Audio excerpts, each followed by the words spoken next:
increase our financial IQ. The fifth B, which is the brothers-in-law. So there are 11 lessons, key takeaways that I took from reading the book. First is death is our final exit. And when we die, there are animals that could be lurking around our grave. And Robert calls them vultures or predators. Lesson number 3. If we are rich and we do not have financial IQ, it's going to be expensive for our loved ones. Lesson number 4. Family, friends, and the government will show up in our funeral if we are rich. Lesson number 5. Our brothers-in-law's children, grandchildren, and children that we never met suddenly becomes family, and they're grieving because you passed away during your funeral. Lesson number 6. If you have high financial IQ, then the percentage of the money that these grieving relatives controlled by us, are controlled by us even after we passed away.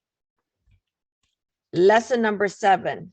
So those with high financial IQ have will and trust.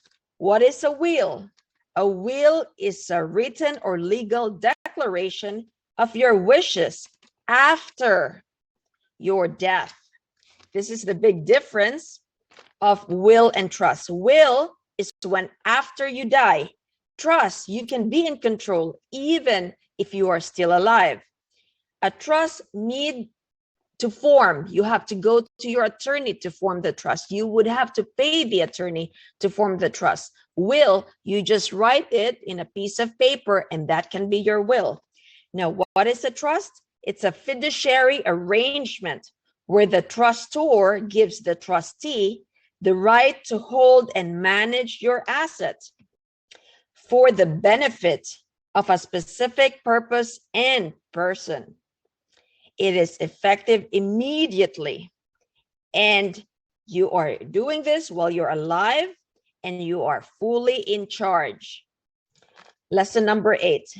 𝗦𝗵𝗲 is an American businesswoman. She has a lot of real estates in New York, in other states. They also have a hotel. Now, when she passed away, she was able to leave $12 million. To whom? To the dog, to her dog, while stifling her grandchildren. Lesson number 9.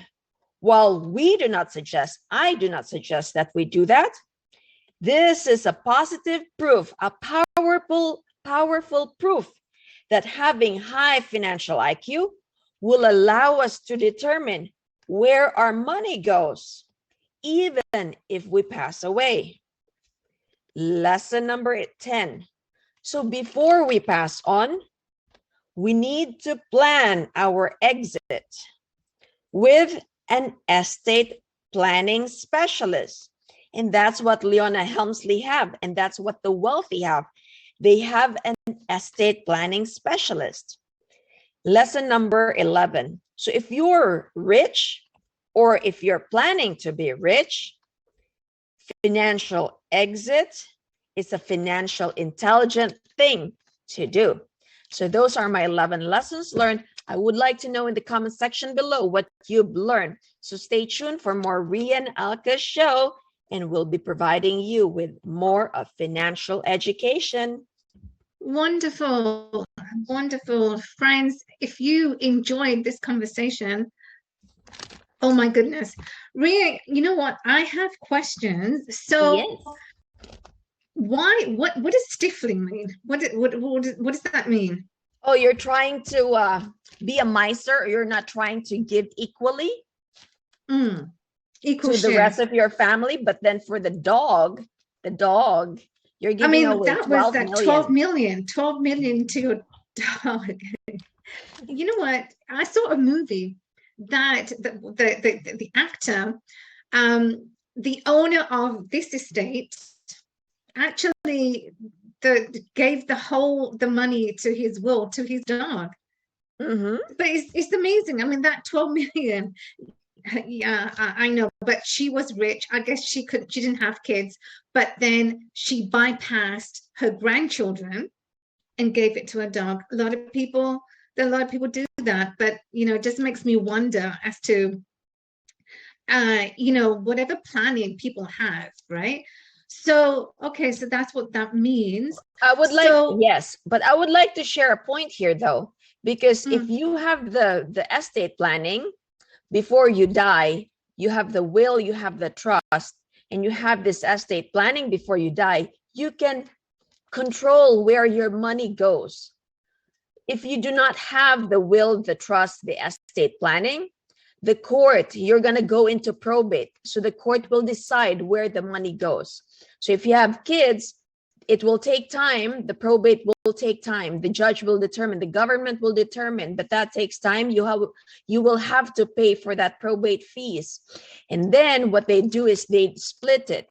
But now if you have the will and trust, if you dislike one person may not get the whole share. It may get none, she may get none, or he or she may get a little bit. It depends on how you decide. Right. So when it comes to the will, so say for example, some people, they've not set up a will, and that person, unfortunately, the mother, father, they pass away, and the will has maybe was set up, but perhaps the papers cannot be found, but suddenly one parent passes away. What happens then? Well, I'm not an attorney, disclaimer, okay? I'm not. No, that's true. But in the book that you read, yes, what would some people do who may be thinking, okay, this is what I need to do? So if they don't have a trust and there was a will, but they could not find it, so that's a proof, right? If you don't have the proof, then it doesn't exist. Then it will go into probate. So then they would have to go through court. They would have to get a lawyer. That would take time. They would have to pay the fees, the processing fees, the lawyer's fees to get that rolling. So it's better to set it up right now when you are alive, because it makes things easier. You're avoiding so many costs for the probate fees and the lawyer's fees, and you're saving the headache. You're saving your kids the headache, the time, and the money, when you die, because everything is already set up before you even die. So when you talk about vouchers, I mean, vouchers, family, what was very interesting, I think, was point number 5. Point number 5, you talked about that, right? Yes. All of a sudden, these families, you don't even know them. You haven't even seen them for years, right? And all of a sudden, there's a death in the family. Wow, isn't it convenient that the families, all of a sudden, they come together? Oh, they're sobbing, they're pretending maybe they feel sorry for that person. But in reality, some people are just there to just get your money. Yes, that's correct. They're your grieving relatives that you have not even met. Yeah, exactly. So, it just goes to show that there are so many people around that just want your money, but then it's how do you protect yourself? That's correct. So having financial IQ is the key to it all, because then when you have high financial IQ, you can prepare for it, and then you avoid these things, because why you set it up, how your money, how your wealth is distributed while you are alive, and you are still in full control of it. You can do whatever you want, and you can change it. There's you can change it. You could do whatever you want, but always plan, because it always forecast, always plan, because you never know. Even though you are alive today, and no one knows as to what's going to happen tomorrow. No one does. But if you have protected yourself and your family, then that's what matters, right? So friends, you know what? I just hope that you got a ton of information from this conversation alone, because this conversation alone is very important. How we